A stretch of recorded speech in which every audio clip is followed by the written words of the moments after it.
Hello everybody, Hellcrax here, and welcome to Mercenary Thoughts from the Inner Sphere, episode 162. And today we're going to be visiting the Orion again. After the 3025 version we went over way back in the day. We're going to be delving into the 3050 era and plus. Now, the Orion has kind of stayed the same, but it's got some different equipment on it. It has been majorly upgraded. Actually, the battle value went down, if you can imagine that. Still around 1400.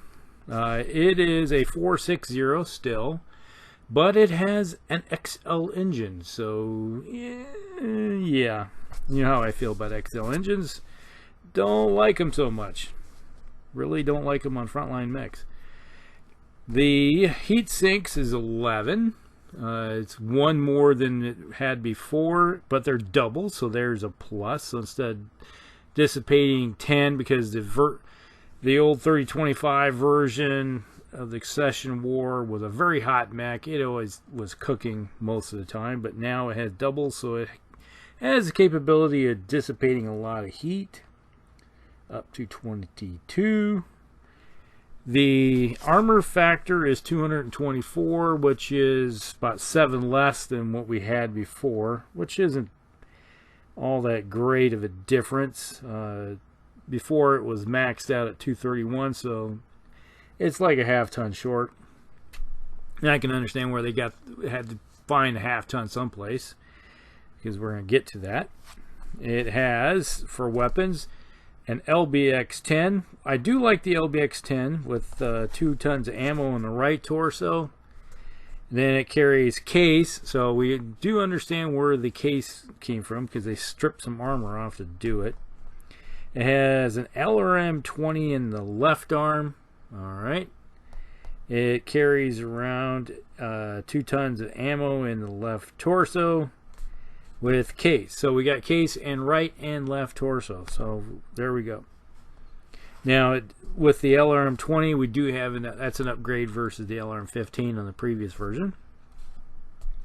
It's still running around with an SRM-4 in the left torso with 2 tons of ammo. I don't necessarily think you need 2 tons. I think they could have easily just left it at 1 ton and gave it something with that extra tonnage.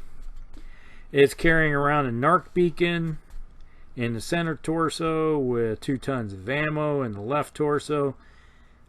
And I'm not a fan of the narc beacon, mostly because with the narc beacon you have something that shoots 9, but you're loading up ammunition that's going to take advantage of it. But your ammunition, your weapon system, some of them shoot out to 21. So it's going to take you a while to even get to use it. I'm a person that likes to throw, if you're going to use a narc beacon, throw it on something that's a little faster. That's at least a 5.8 or a 6.9, so it can get out there, drop off a narc beacon on somebody from up close, and then you can start raining in missiles on it from a longer distance to take advantage of that. So putting it on something that has long-range weapons and you're not able to even use that narc beacon for a long period, you're wasting tonnage in my opinion. That's 5 tons that you're just sitting on that doesn't do you any good. And then we have the left and right arm, a medium laser each. So a lot of things are the same. I do like that they upgraded the AC-10 from a standard to an LBX. It's, to me, is a major upgrade if you're going to keep an AC cannon. So I'd rather use that and then have 1 specialty ammo with the cluster and 1 solid. So you have a choice of hammering somebody with cluster munition or hit him with the solid. That gives you some options. That's what I like about it versus the standard AC. And, well, it's a difference of 1 ton also. So if you have an AC-10 that has 1 ton of ammo and you put an LBX on, now you have space for 2. So you get that space for that extra ammunition. So it's, to me, that's win-win. You're not losing anything, but gaining everything. Now, when I look at this mech, I've already discussed one of the things I dislike about it is the narc system.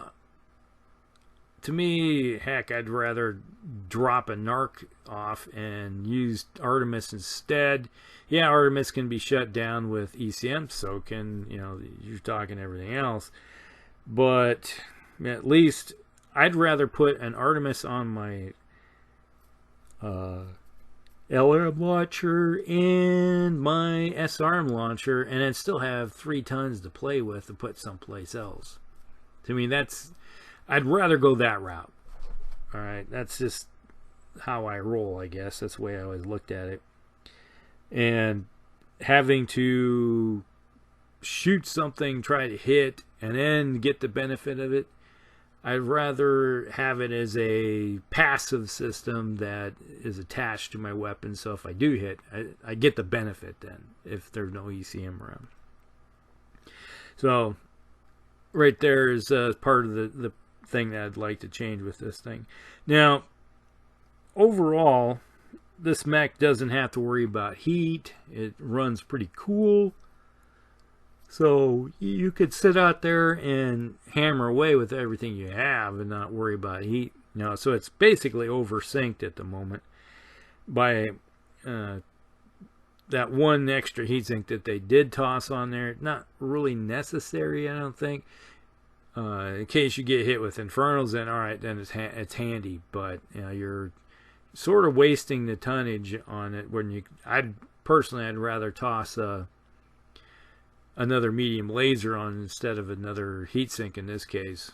So I'd be running 3 medium lasers, an SRM4, or you could upgrade the SRM4 to a SRM6, and that's, you know, in that case, not as much extra damage, but compared to just running a medium laser. But yeah, that's a couple, you know, you get another shot of a crit versus just a medium laser. So if you're a type of person that likes to go crit hunting, you know, go with the SRM6 instead.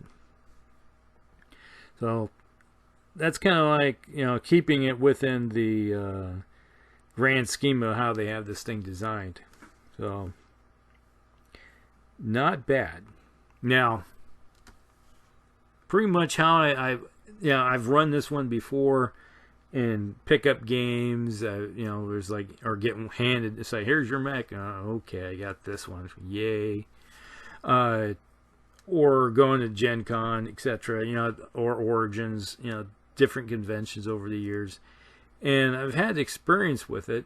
And I always look at it this way: is that this is a mech that I always try to park a little bit farther back.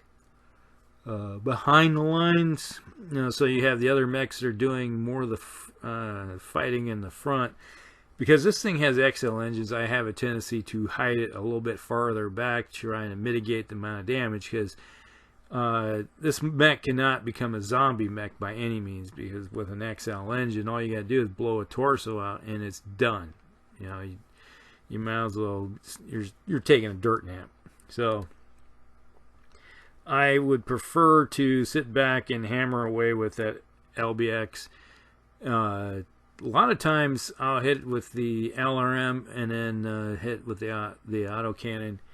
You know, depending on where I'm sitting in the we're at.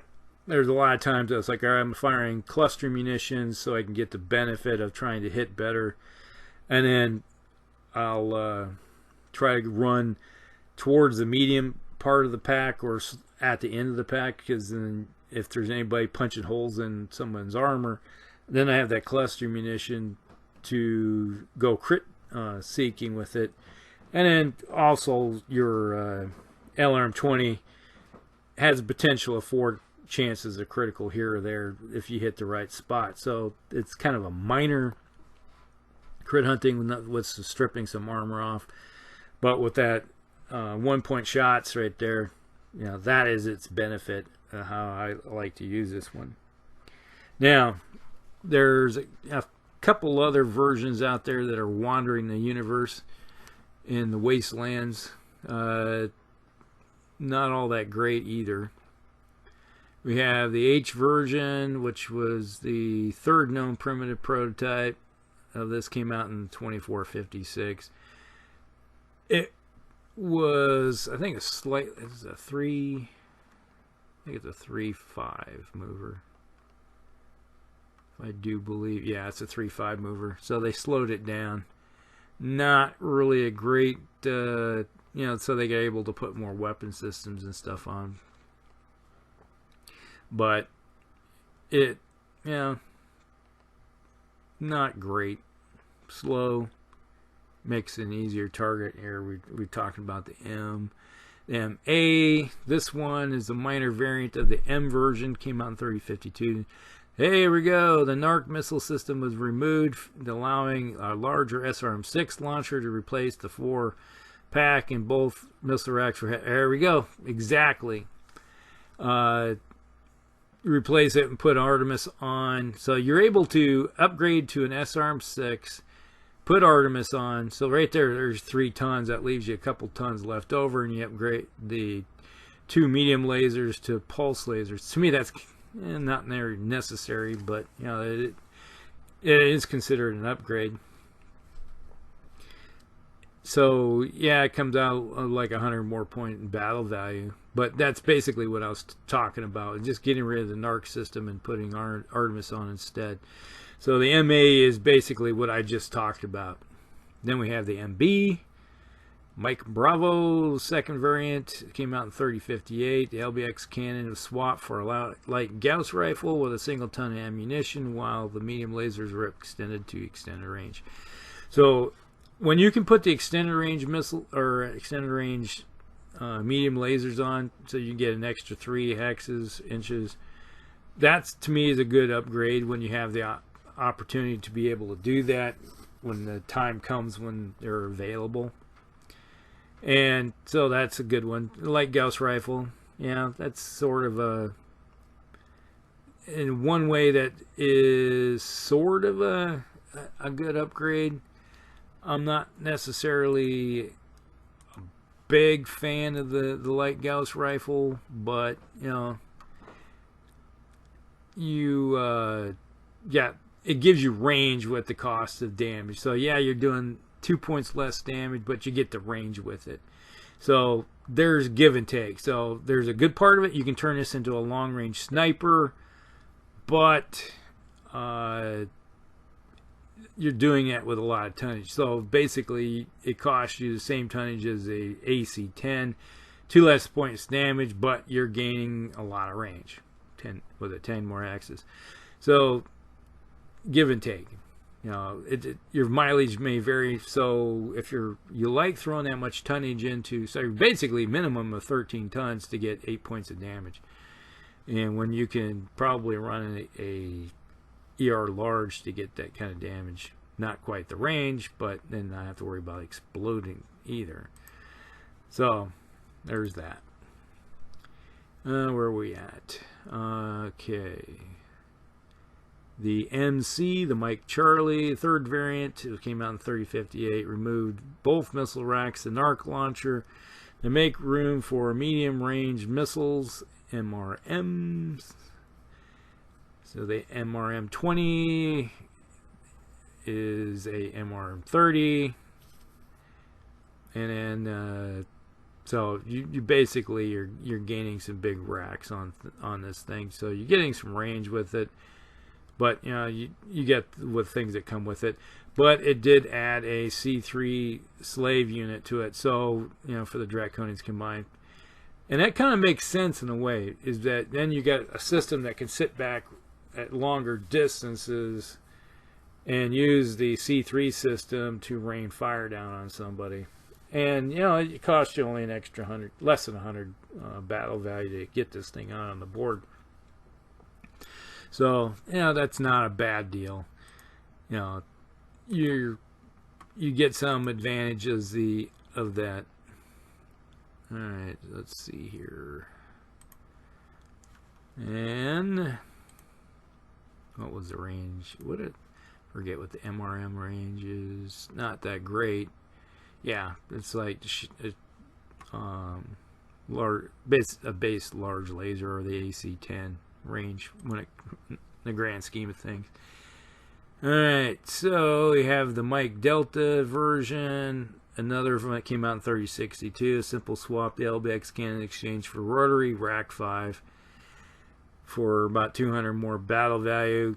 I'm not a real fan of the rotary autocannons, just the fact that they jam so easily. All you gotta do is screw up with a dice roll, and you're sitting there going, well, that was all. I gotta carry around a bunch of tonnage and ammo that I can't do anything with. But, you know, if you're able to get the perfect scenario where everything hits and you get the perfect die rolls to pump out all the shots, yeah, it works out great. Then we got the Mike Delta Charlie version, came out in 3053. It's a sub-variant of the M. Trades 1 ton of SRM and NARC ammunition and 1 double heat sink for a command console. So this is basically your command and control version. And let's see, we got the Victor version. Came out in 2799, which is basically the old version. That one is just has the extra SRM4. So I've actually done variants on that one using upgraded technology. Okay, let's find a newer one. I think I talked about that one before. Then we have the ON1-M or Mark version. This one came out in 3063, uses Indo steel, 10 double heat sinks, and has a Gauss rifle as well as a LRM-15 with Artemis on board, and has ferrofibers. So that's not a bad one. That's one of the most common ones I've seen a lot of times at the conventions and stuff. This one uses a lot of that advanced tech, plus running around with a Gauss rifle. Who doesn't love that? I personally, if I was able to upgrade to a Gauss rifle from the LBX-10, I probably would go for it. So this is one version I do like a lot. And then we had the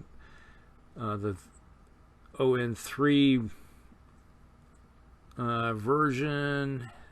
This came out in 3075, so this was one that has extended range LRM-10s and improved heavy Gauss rifle. 3 tons of ammunition for the launcher, and the heavy Gauss rifle gets 4 tons of ammunition.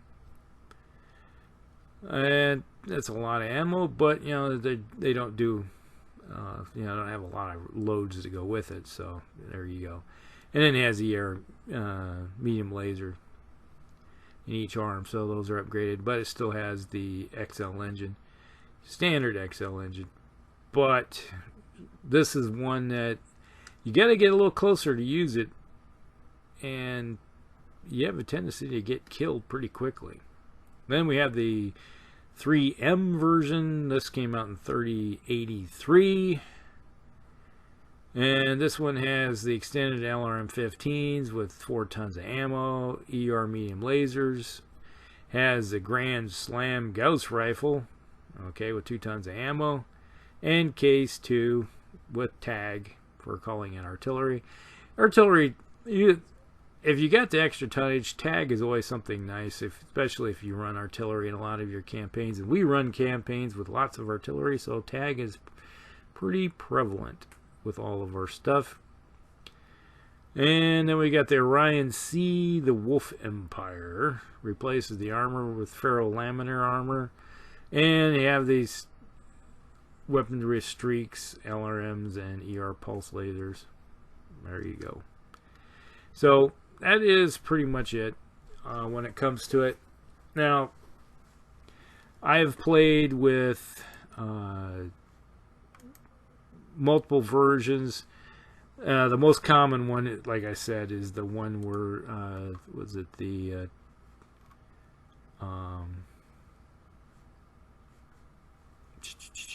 MA version, where we replaced the Narc beacon with Artemis and an SRM6.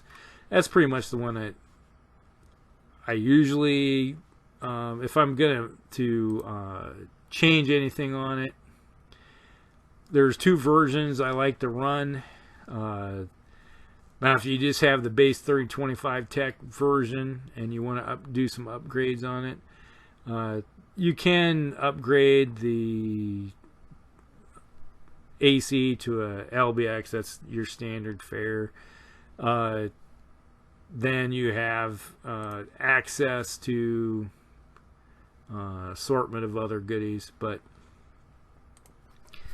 typically what I always like to do is just have 10 double heat sinks. There are times, let's just be honest with you, is that I've dropped the autocannon, because if I'm able to put double heat sinks on it, I usually will drop the autocannon in favor of an ERPPC. Gives me some good range. Yeah, it comes with heat, but if you got 10 doubles, you're able to dissipate 20. So, and then you throw in an LRM-15 on board. Keep that as standard. And right there is your 20 heat, and the only thing that bothers you is if you walk or run, so that puts you up on 1 or 2 on the heat scale. And if you park this thing as a fire support mech, you're not worrying about heat at all, so you can dissipate it. Now, another thing I always like to do is put a Guardian ECM on, and with the extra tonnage for stripping off that autocannon, I'm able to put on another medium laser, so I have 3 medium lasers, and then with the Guardian ECM, and then I actually will toss on a pair of SRM6s. So it's going off towards that other version where they had the SRM4s. This one has 2 SRM6s, 1 in each arm. So that sort of then put the LRM launcher in the torso, so you have kind of swap things out, change it a little bit, or you could leave it in the arm and then have the SRM in the torso. But either way you look at it, however work it out, it works out pretty good, where you have a couple SRMs, you have 3 medium lasers, and then you have ERPPC and an LRM-15. Now you could downgrade to a pair of SRMs 4s and then use that tonnage, or drop the ECM. Also, you could throw on, you have access to ferrofibers to keep your armor maxed out, so and gain some tonnage from that. But overall, this is one of those mechs that can be just changed, I don't know how many different ways, and still make it work within the guidelines of how the original mech looked. You know, be it the K version, the M version, Charlie version, it doesn't matter. It's like, overall, it's not a bad mech. It gives you some options. If you like to have more missiles, you can go that route. If you don't like missiles, you can turn it into a autocannon laser boat, for, you know, if you want to go that route. But overall, not a bad mech. You just have to, depending on the version, figure out where on the battlefield it has to stay, because you don't, some of them, like the Mike version here, you do not want to get it too close, especially with XL engines. You're going to find yourself getting hammered way too hard, and your life expectancy is pretty short. Alright, hope you guys like this one. Like and subscribe and share with all your friends. Hellcracks out.